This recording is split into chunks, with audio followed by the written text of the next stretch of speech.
today that I wanted to dress up a bit because I've been lounging around in my loungewear all day for lockdown.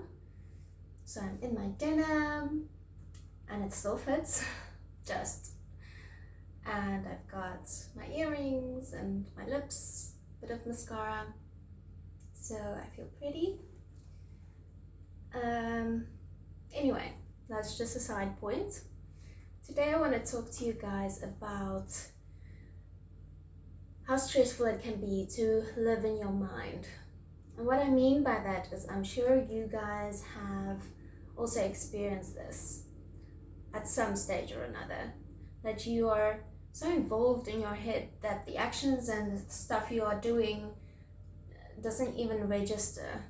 You'd be driving somewhere and then before you know it, you would arrive at your destination and you couldn't even remember the things or how you got there, basically, because you were so involved with your thinking that the thinking completely took you over. You get so involved in what it is you're thinking and you get completely transported to this thing that you're thinking. And sometimes you're thinking a lot of like hurtful things or scenarios that bring up emotions that's unpleasant. So, and this goes way back, like 2 years back, that I started to practice this, is using your senses to come into the present moment, to be present, to step away from those thoughts, and really just be in the space that you are now without those thoughts pulling you away. So this is actually Eckhart Tolle.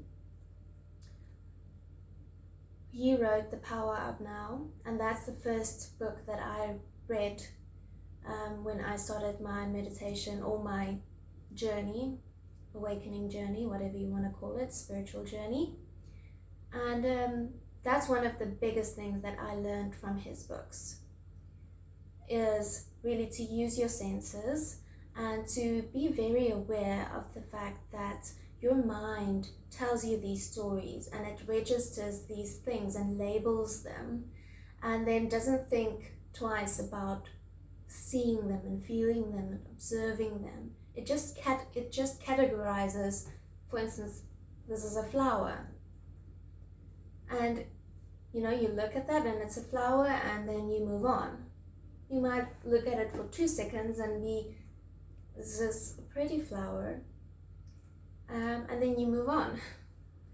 But there's much more to it than that, and there's so much that you can do with your senses to really dive into this physical realm much more than our brain actually allows us to. Because like I said, the brain loves the mechanics and the logistics of this plane. It just ticks boxes and categorizes it and names it and labels it and puts it aside, where you can really use your senses and your environment around you to become present. So if I look at this flower and I really look at it, like I see every speck and every little twist and turn, all of the colors, and I use my fingers to feel it. I feel the different textures.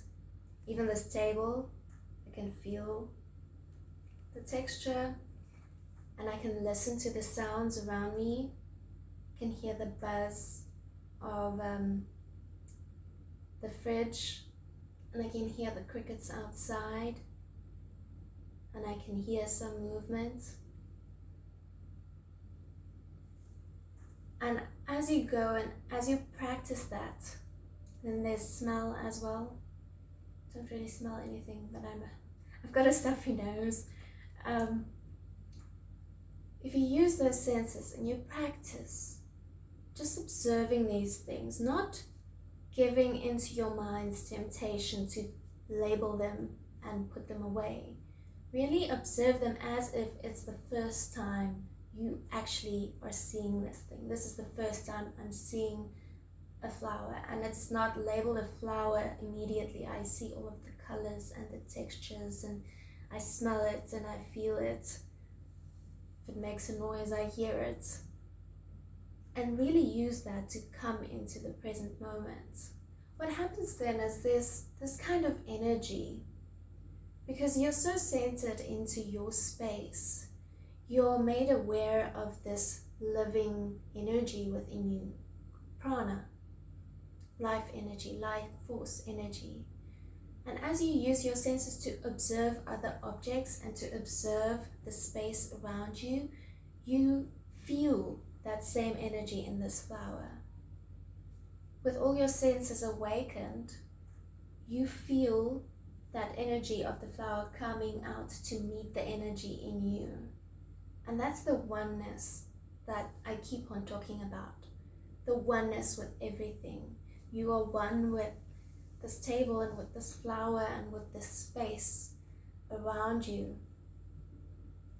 And there's just so much serenity in that. So much stay and play. That's the part of the brain, when you're doing this, you're accessing the right side of the brain, which is the stay and play side of the brain, where when we keep on going into thinking scenarios, we are engaged in the left side of the brain, which is constant fight or flight, logistics. And in today's world, majority of people are 80% locked in the left side, the fight or flight side of your brain.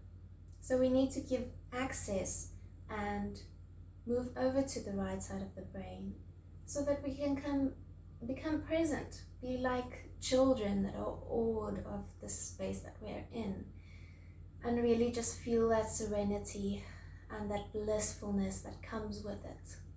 That, by the way, is the serotonin and the dopamine that your brain chemically creates when you activate that side of the brain. I'm not a scientist or a doctor or anything. This is just what I've heard. So really, I want to encourage you to practice this. It does take practice, but I promise you it is so worth it. The more you practice it, the more you'll be able to do it when you are in other spaces or while you're on the move, not necessarily just while you're sitting and observing the flower. And you'll feel it as a little tingling going throughout your body, and you'll feel that tingling in the flower as well, and in the table and in the space. It's very energetic, but so peaceful and blissful. Okay guys, that's it for today. Please just be full of love and light and enjoy the spaces you're in. Don't allow your mind to carry you away all the time. Okay, all my love. Bye.